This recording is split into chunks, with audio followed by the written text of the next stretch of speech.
నమస్తే, welcome to Suman TV. నేను మీ హరిత. రానున్న రోజుల్లో బంగారం ధర 10 గ్రాములు 70,000కు చేరువ కాబోతుందా? ఇప్పుడున్న పరిస్థితుల్లో బంగారం కొనాలా వద్దా? అసలు బంగారంపై ఇన్వెస్ట్ చేయొచ్చా? దీని గురించి ఇప్పుడు మనం మాట్లాడబోతున్నాం. స్టూడియోలో ఉన్నారు సర్టిఫైడ్ ఫైనాన్షియల్ ప్లానర్ లీలా రవికాంత్. హలో రవికాంత్ గారు, నమస్తే అండి. కొన్ని రోజుల్లోనే బంగారం ధర 10 గ్రాములు 70,000కు చేరువ కాబోతుందని కొన్ని వార్తలు అయితే వస్తున్నాయి. ఇది ఎంతవరకు వాస్తవం? మీరు కొత్తగా బిజినెస్ స్టార్ట్ చేయాలనుకుంటున్నారా? మార్చ్ 16-17 హైటెక్స్ లో franchise India biggest ఫ్రో expo. Global పరిణామాలు తీసుకుంటే కనుక అంటే ఇప్పుడు లాస్ట్ 2-3 ఇయర్స్ అంటే యుక్రెయిన్ వార్ మొదలైన దగ్గర నుంచి అట్ ద సేమ్ టైం అమెరికాలో ఇన్ఫ్లేషన్ పెరగటం, ఇవన్నీ కండిషన్స్ తీసుకుంటే, డాలర్ యొక్క ఫ్లక్చుయేషన్స్ అవన్నీ తీసుకుంటే స్టెబిలిటీ కోసం ఎకానమీస్ గ్లోబల్గా ఉన్న కంట్రీస్లో ఎకనామీస్ అన్నీ కూడా బంగారాన్ని కొంత పార్ట్ రిజర్వ్ చేస్తూ వస్తున్నాయి. గత 2 ఇయర్స్లో మనం చూస్తే అటు చైనాయే కాదు, వేరే కంట్రీస్ కూడా బంగారాన్ని కొంటూ వస్తున్నాయి. ఈ కండిషన్లోనే గోల్డ్ 45 నుంచి అరౌండ్ 62-63 దాకా లాస్ట్ 2-3 ఇయర్స్లో పెరిగింది.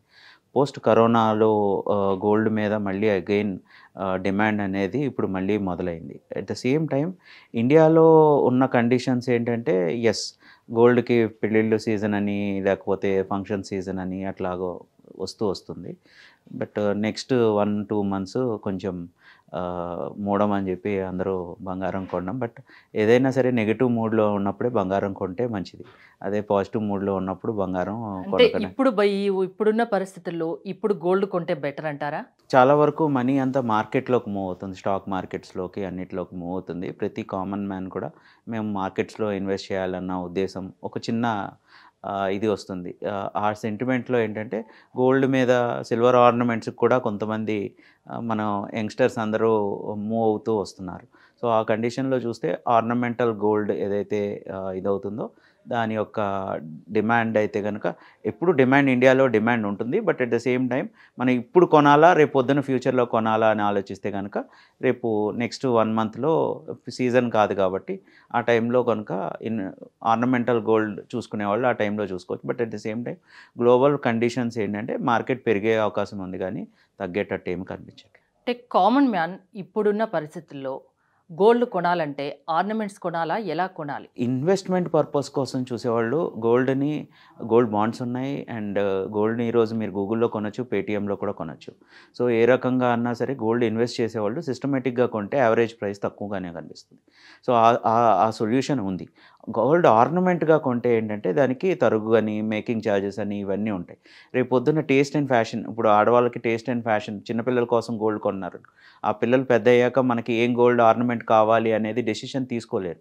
అప్పుడు ఇవి మళ్ళీ కరిగించినప్పుడు దాని వాల్యూ డిప్రిషియేట్ అవుతుంది.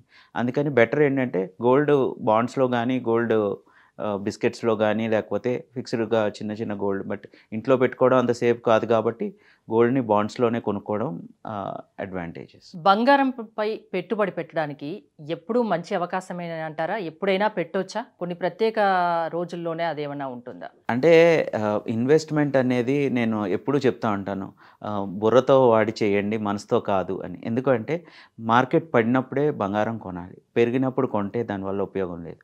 సో కండిషన్స్ అన్నీ కన్సిడర్ చేసుకుని ఇన్వెస్ట్మెంట్ చేయాలి. మనకి టెంప్టేషన్తో మా వైఫ్ ఏదో ఈరోజు కార్తీక సోమవారమో లేకపోతే బంగారం కొనే రోజో ఏదో అని చెప్పి గోల్డ్ కొన నక్షత్రత ఏదో అనేది అట్లాంటివి ఉంటాయి కాబట్టి ఆ రోజు కొనాలి అనేది it's only A sentiment. But at the same time మనకి ఎప్పుడు తక్కువ ఉంటే అప్పుడు ఇన్వెస్ట్మెంట్ చేసుకోవాలి.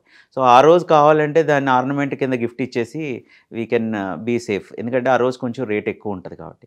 సో ఎప్పుడైనా ఇన్వెస్ట్మెంట్ గోల్డ్ని పడినప్పుడు కొనుక్కోవడం, పెరిగినప్పుడు దాన్ని ఆర్నమెంట్లో చేసుకున్న మనకి అడ్వాంటేజ్ ఉంటుంది. యాక్చువల్గా ఇండియన్ సెంటిమెంట్లో గోల్డ్ ఎందుకు వచ్చిందంటే మనకి ఒక మిడివల్ ఇయర్స్ నుంచి మనకి ఎక్కువ వార్స్ అవన్నీ జరగడం వల్ల ఉమెన్కి సేఫ్టీ లేకపోవడం, అంటే హస్బెండ్ వార్లోకి వెళ్ళి ఇది అవ్వడం వల్ల ఇండియాలో పాపులేషన్కి ఓవర్ ఏ పీరియడ్ గోల్డ్ అనే ఆర్నమెంట్ అనేది సెక్యూరిటీ కోసం పెంచారు గత 500-600 ఇయర్స్. అంతకుముందు గోల్డ్ ఆర్నమెంట్ ఉండేది, కానీ అది టెంపుల్స్కి దీనికి పరిమితమై ఉండేది.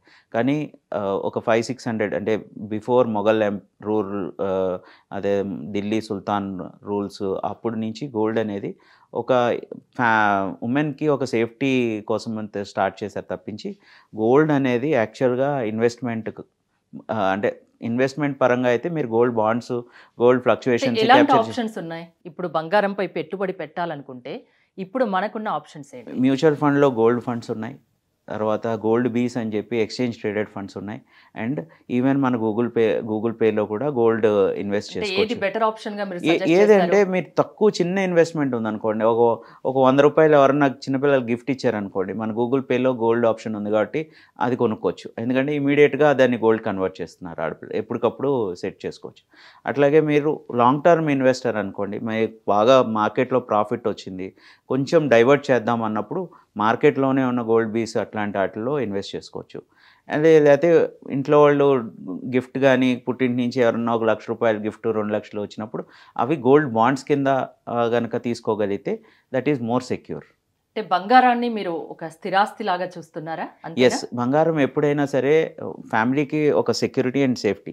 మీరు ఫేమస్ గోల్డ్ లోన్ అడ్వర్టైజ్మెంట్లు చూస్తే కనుక అవే చెప్తారు. సో బంగారం అనేది ఇండియన్ కమ్యూనిటీలో ఒక అసెట్ క్లాస్లో ఒక కీ రోల్ ప్లే చేస్తుంది. ఈరోజు India is inhabited by poor అని చెప్తారు, బట్ ఎందుకు India is inhabited by rich and inhabited by poor అంటే ఎందుకంటే ఇందుకనే బంగారం ప్రతి ఇంట్లో ఒక 10 గ్రాములనే ఉంటుంది. So India is rich inhabited by poor. ఇప్పుడు 10 గ్రాముల బంగారం ధర చూసినట్లయితే ఆర్నమెంట్ వచ్చేసి 58 వరకు ఉంది. 24 క్యారెట్స్ ప్యూర్ గోల్డ్ అయితే 60-62 వేల వరకు ఉంది. సో ఇప్పుడున్న పరిస్థితుల్లో ఇప్పుడు బంగారం కొనాలి అనుకున్న వాళ్ళకు మీరేం చెప్తారు ఫైనల్గా? నీడ్ బేస్డ్ బంగారం కొనమని చెప్తాను. అవసరం ఉంటేనే కొనాలా? అవసరం ఉంటే కొనండి, లేదు అంటే ఇన్వెస్ట్మెంట్ కింద స్లోగా ఇన్వెస్ట్ చేయండి. మీకు ఒక పాప పెళ్లి కోసం కొనాలంటే ఇప్పటి నుంచి నెల ఒక 5,000 గోల్డ్ ఇన్వెస్ట్ చేయండి బాండ్స్లో. ఓకే, మళ్ళీ గోల్డ్ స్టోర్లోకి వెళ్ళి మేము 5,000 స్కీమ్ కట్టాము అట్లాంటివి ఏం చేయొద్దు. 5,000 బాండ్స్ కట్టండి, అఫీషియల్గా మన అకౌంట్లో ఉంటుంది, రేపు పొద్దున్న ఫ్యూచర్లో కేవైసీ కంప్లైంట్ ఉంటుంది, ఏ రకమైన ప్రాబ్లం ఉండదు. అదే మరి గోల్డ్ షాప్లో కొని దాన్ని 10 months తర్వాత డిస్కౌంట్ కూపన్స్ అవన్నీ ఏంటంటే ఒక చిన్న మార్కెటింగ్ స్ట్రాటజీ తప్పించి మీకు ఒరిజినల్గా అయితే కనుక, ఎందుకంటే తరుగు లేదా మేకింగ్ ఛార్జెస్ అవన్నీ ఉంటాయి కాబట్టి మీ ఇంట్రెస్ట్ దానికే సరిపోతుంది. అంటే చాలామంది ఇప్పుడు వార్తలు వస్తున్న నేపథ్యంలో బంగారం 70,000 అవుతుందట, ఇప్పుడే కొని పెట్టుకుంటే బెటర్ అని చాలామంది ఆలోచిస్తూ ఉండొచ్చు. అలాంటి వాళ్ళకి ఏం చెప్తారు? గోల్డ్ అయితే పెరుగుతుందండి, అంటే ఓవర్ ఏ పీరియడ్ నెక్స్ట్ 1-2 yearsలో గ్లోబల్ ఎకానమీ లేదా తగ్గే ఛాన్స్ ఏం కనిపించట్లేదు. గోల్డ్ అయితే ఏంటంటే 1-2 yearsలో మటుకి మీరు అంటున్న 70,000 ఇంకా ముందే అవ్వచ్చు కూడా, but it had got continuous appreciation. ఎందుకంటే డాలర్ కండిషన్స్ కానీ, వరల్డ్లో మిడిల్ ఈస్ట్లో క్రైసిస్ కానీ, లేకపోతే యుక్రెయిన్ రష్యా వార్ కానీ, అమెరికన్ ఎలక్షన్స్ వస్తున్నాయి నెక్స్ట్ ఇయర్, అక్కడ కూడా ఇన్ఫ్లేషన్ బాగా పెరుగుతుంది. సో డాలర్ ఎక్కువ కొంటున్నారు, సో అప్పుడు గోల్డ్ వాల్యుయేషన్స్ అన్ని వేరియన్స్ వస్తుంది. ఓకే, పెట్టుబడి పెట్టాలనుకుంటే ఎనీ టైం బంగారం మీద పెట్టుబడి పెట్టాలి, బంగారాన్ని ఒక పార్ట్ కింద ఇన్వెస్ట్ చేయాలి. కాకపోతే పెరిగే ఛాన్సే ఉంది, 70,000కు చేరువ కాబోతుంది అని చెప్తున్నారు అంతేనా?